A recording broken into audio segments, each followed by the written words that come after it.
Supreme court में नुपुर शर्मा की plea को सुनने वाले जज जस्टिस जेबी पार्डीवाला ने ये कहा है कि पर्सनल अटैक जो जजेस के ऊपर किए जाते हैं उसकी वजह से रूल ऑफ लॉ को नुकसान पहुंच सकता है। आप जानते हैं कि नुपुर शर्मा जब अपनी प्ली लेकर सुप्रीम कोर्ट में गई थी तो डिवीजन बेंच जिसमें जस्टिस सूर्यकांत थे और उसके साथ साथ में सुप्रीम कोर्ट के जज जस्टिस जेबी पार्डीवाला भी थे, इन दोनों ने नुपुर शर्मा के मामले में सुनवाई भी की थी और कुछ ओरल ऑब्जर्वेशंस की थी। उस ओरल ऑब्जर्वेशंस के नतीजे में क्रिटिसिज्म जो है वो सोशल मीडिया के ऊपर, डिजिटल मीडिया के ऊपर हो रहा था इन दोनों जस्टिस का। सुप्रीम कोर्ट के जस्टिस जेबी पार्डीवाला ने एक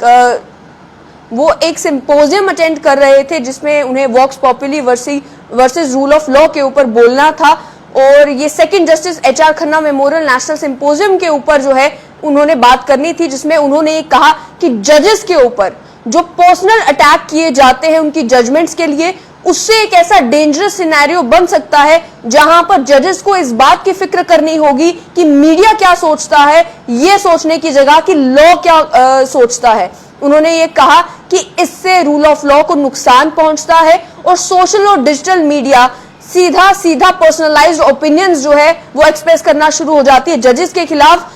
उनकी जजमेंट्स को क्रिटिसाइज या क्रिटिकली उसको देखने की जगह। ये कहा कि इससे जुडिशियल इंस्टीट्यूशन को नुकसान पहुंच सकता है और उसकी डिग्निटी जो है वो कम हो सकती है। इसके साथ साथ में जस्टिस जेबी पार्डीवाला ने यह भी कहा कि सुप्रीम कोर्ट के जो ओरल रिमार्क्स है उसको लेकर भी जो है कई सारी बातें की जा रही थी, तो उसी बेंच का एक हिस्सा थे जस्टिस जेबी पार्डीवाला। उनका यह कहना है कि जो पर्सनलाइज्ड ओपिनियन जजेस के खिलाफ शो किए जा रहे हैं डिजिटल मीडिया में, ऐसे मीडिया को रेगुलेट करने की जरूरत है और उन्होंने कहा कि पार्लियामेंट को कुछ अमेंडमेंट लाकर इस तरीके से कोशिश करनी चाहिए कि मीडिया जहां तक उन मामलों की बात है जो मामले सब जुडिस है, जो मामले कोर्ट के पास है, जो सेंसिटिव नेचर के हैं, उन मामलों में मीडिया को रेगुलेट करने की, उस पर रोक लगाने की जरूरत है।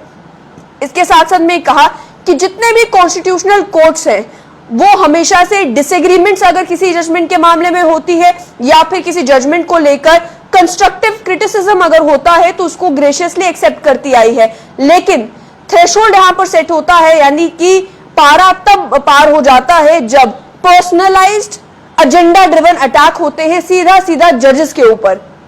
ये कहा कि डिजिटल और सोशल मीडिया को रेगुलेट करने की जरूरत है ताकि देश में रूल ऑफ लॉ को प्रिजर्व किया जा सके कॉन्स्टिट्यूशन के तहत। आपको ये बता दें कि जस्टिस सूर्यकांत और जस्टिस पार्डीवाला ने जो ओरल ऑब्जर्वेशंस दी थी नुपुर शर्मा के मामले में, उसमें उन्होंने जिन अल्फाजों का इस्तेमाल किया था, सुप्रीम कोर्ट के जजेस ने ये ऑब्जर्व किया था कि Nupur Sharma single handedly responsible है जो कुछ भी देश में हो रहा है उसके लिए, और ये कहा क्या था कि उनकी जो लूज टंग है उसकी वजह से बिना सोचे समझे उन्होंने ऐसी स्टेटमेंट्स दी जिसकी वजह से देश में जो कुछ हो रहा है वो हो रहा है। जस्टिस पार्डीवाला जब इस justice HR Khanna memorial national symposium को अटेंड कर रहे थे, वहां पर बोल रहे थे वॉक्स पॉपुली वर्सेस रूल ऑफ लॉ के ऊपर, तो उन्होंने कई सारे इंस्टेंसेस भी गिनाए। उन्होंने ये कहा कि ट्रायल जो है वो कोर्ट्स कैरी आउट करते हैं, लेकिन मॉडर्न डे में आज के समय में देखने को ये मिल रहा है कि डिजिटल मीडिया के ऊपर अनड्यू इंटरफेरेंस हो रही है। जहां पर भी ये मामला जस्टिस का होता है, कई बार जो डिजिटल मीडिया है वो लक्ष्मण रेखा क्रॉस कर देती है। इसके साथ साथ में उन्होंने ये कहा ये तब परेशानी का बायस बनता है जब लोग परीक्षण करना शुरू कर देते हैं जुडिशियल प्रोसेस की, और वो भी केवल हाफ ट्रूथ के बेसिस पर। जो मीडिया है वो आधा सच दिखाती है जिसके बेसिस पर लोग जज करना शुरू कर देते हैं, और वो सेक्शन ऑफ सोसाइटी जो आधे सच के बेसिस पर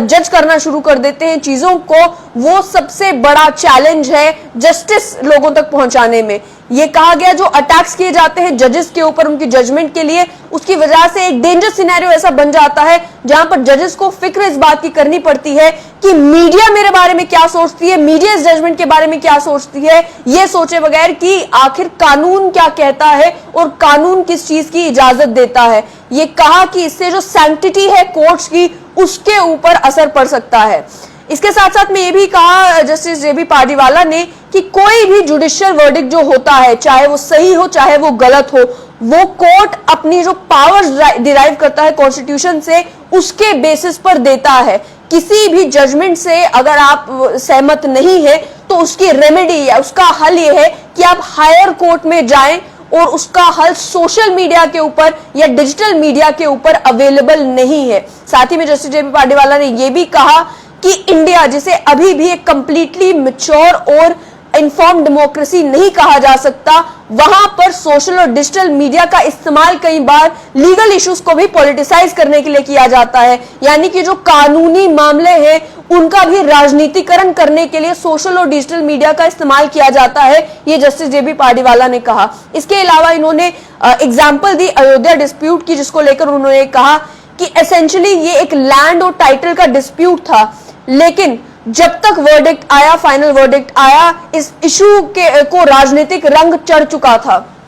उसके अलावा उन्होंने कहा वो सभी लोग जो सुप्रीम कोर्ट की इंटेंशंस को, उनके मोटिव को टटोल रहे हैं कि किस वजह से ये जजमेंट ऐसी दी गई, क्यों ये जजमेंट ऐसी दी गई, वो ये बात भूल जाते हैं कि किसी ना किसी जज को तो इस सिविल डिस्प्यूट को डिसाइड करना ही था। जो मामला one of the oldest litigations है जो पेंडिंग था इस देश की कोर्ट में, और जिसके पेजेस अगर लिटिगेशन की देखा जाए 38,000 से ज्यादा पेजेस जो है वो इस लिटिगेशन के पेंडिंग थे कोर्ट के सामने। ये कहा गया कि किसी भी जुडिशियल मामले में जजेस जो डिस्प्यूट को डिसाइड कर रहे हैं वो कई बार इस बात से कंप्लीटली शेक हो जाते हैं कि आखिर जो मैं कहूंगा, जो जजमेंट होगी, उसकी रेपरकशंस क्या होंगे। तो इस वजह से ये कहा गया कि ये हेल्दी नहीं है रूल ऑफ लॉ के लिए। एक और इशू की उन्होंने बात की गई कि जहां पर सोशल और डिजिटल मीडिया एक इंपॉर्टेंट रोल प्ले करता है। ये कहा कि जहां पर पनिशमेंट की मामले आते हैं सीरियस ऑफेंसेस में, कहीं मर्डर का मामला है, कहीं रेप का मामला है,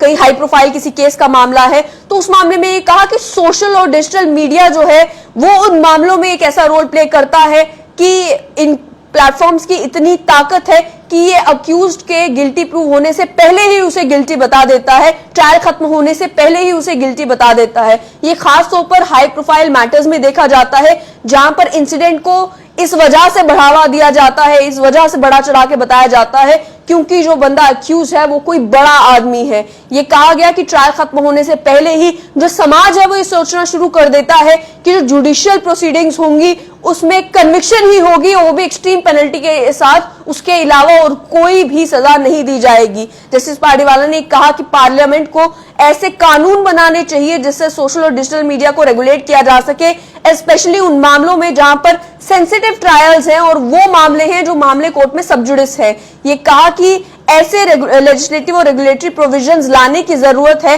जिससे सोशल और डिजिटल मीडिया को रेगुलेट किया जा सके, ताकि उन मामलों में, जिन मामलों में जो बड़ा सेंसिटिव नेचर के मामले हैं, मीडिया ट्रायल कम से कम ना हो। उसके अलावा उन्होंने कहा कई सारी ऐसे लेजिस्लेशंस और अमेंडमेंट्स भी लाई गई हैं इंफॉर्मेशन टेक्नोलॉजी एक्ट 2000 में, कंटेम्प्ट ऑफ कोर्ट एक्ट 1971 में, जो ऑलरेडी लाई गई हैं इसी वजह से, ताकि मीडिया जो है वो जुडिशियल प्रोसेसेस में इंटरवीन ना कर सके। ऐसी कई सारी स्टडीज है, रिपोर्ट्स है, रिकमेंडेशंस है, नेशनली भी और इंटरनेशनली भी, जो बताते हैं कि किस तरीके से मीडिया ट्रायल की इस प्रॉब्लम को खासतौर पर सोशल और डिजिटल मीडिया के ऊपर इन पर रोक लगाई जा सके। रूल ऑफ लॉ के ऊपर उन्होंने कहा कि जुडिशरी समाज से अलग होकर एग्जिस्ट नहीं कर सकती। जो इंटरैक्शन है समाज का जुडिशरी के साथ वो इनेविटेबल है, वो होगा ही होगा, लेकिन रूल ऑफ लॉ सबसे सुप्रीम है और सबसे बड़ा है। उसके अलावा उन्होंने कहा कि एक तरफ जजेस के लिए मुश्किल ये हो जाता है कि एक तरफ बैलेंस करना है कि मेजॉरिटी पॉपुलेशन क्या सोचती है, क्या चाहती है, और दूसरी तरफ बैलेंस ये करना है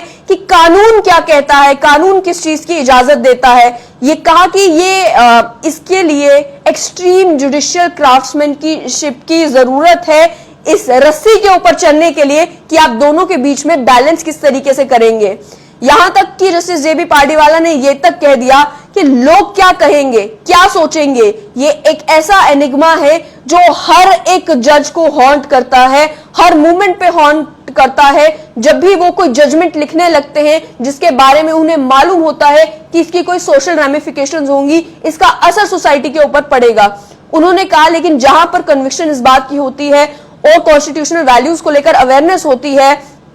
जजेस में जहां तक ये समझ होती है कि रूल ऑफ लॉ क्या कहता है, वो इस मामले में फिर सामने आता है, जहां पर आपको लोग क्या कहेंगे उसे फिर बैक बर्नर पर रखना पड़ता है। जुडिशियल वर्डिक्ट्स को लेकर उन्होंने कहा कि ये केवल पब्लिक ओपिनियन से इन्फ्लुएंस होकर नहीं दिए जा सकते। खासतौर पर उन्होंने कहा कि कॉन्स्टिट्यूशनल असेंबली में जब डिबेट्स हो रही थी तो प्रोफेसर केटी शाह ने उस समय ये कहा था कि जुडिशियल डिसीजन मेकिंग में भी लोगों के सेंटिमेंट्स को रिस्पेक्ट देनी चाहिए। लेकिन उन्होंने कहा एक और स्कूल ऑफ थॉट भी है,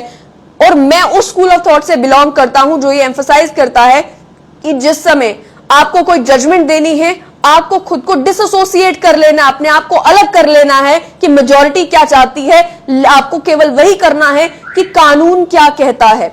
उसके अलावा उन्होंने आखिर में एग्जांपल्स दी कि सुप्रीम कोर्ट ने कई बार ऐसे कानूनों को भी अपहेल्ड किया है जहां पर मेजॉरिटी परसेप्शन कुछ और थी। उन्होंने हवाला दिया जो लैंडमार्क डिसीजन लिए गए सबरीमाला केस में, एलजीबीटी केसेस में और कुछ डेथ पेनल्टी के मामलों में। ये कहा कि जब हम इन वर्डिक्ट्स की ओर देखते हैं तो देखने को ये मिलता है कि सोसाइटी की एस्पिरेशंस कुछ और थी, समाज कुछ और चाहता था, लेकिन कानून अपहोल्ड करना जो है वो नेसेसरी बन गया था, और कानून अपहोल्ड करना ही जो है वो कोर्ट का काम है। तो आखिर में यही कि नुपुर शर्मा को लेकर सुप्रीम कोर्ट ने जो ओरल ऑब्जर्वेशंस की, उन ओरल ऑब्जर्वेशंस के बाद कई सारे वकीलों ने भी पॉइंट आउट किया, और साथ ही में सोशल मीडिया के ऊपर, डिजिटल मीडिया के ऊपर आम लोगों ने भी पॉइंट आउट किया कि ये जो ओरल ऑब्जर्वेशंस थी दे वर अनकॉल्ड फॉर। कल भी हमारी बात सीनियर एडवोकेट अभिनव शर्मा से हुई, उन्होंने भी ये कहा कि जो स्कोप था केस का उससे हटकर ये ओरल ऑब्जर्वेशंस दी गई हैं, और सुप्रीम कोर्ट के जजेस को ये समझना चाहिए कि सुप्रीम कोर्ट जो भी ओरल ऑब्जर्वेशंस देती है उसका असर जो है वो लोअर मजिस्ट्रेट्स के ऊपर भी पड़ता है। लेकिन आज जस्टिस जेबी पार्डीवाला ने ये जो माफ कीजिएगा, आज नहीं, कल जस्टिस जेबी पार्डीवाला ने जब एक सिंपोजियम में अपनी पूरी स्पीच दी, उसमें उन्होंने ये सारी बातें कही कि जजेस के ऊपर डायरेक्ट अगर आप अटैक करते हैं तो आप जुडिशियल प्रोसेस में इंटरवीन करते हैं, और खासतौर पर उन्होंने कहा कि सोशल मीडिया को और डिजिटल मीडिया को रेगुलेट करने की जरूरत है जहां पर मामले आते हैं जो थोड़े सेंसिटिव नेचर के हैं और जहां पर मामले सब जुडिस हैं।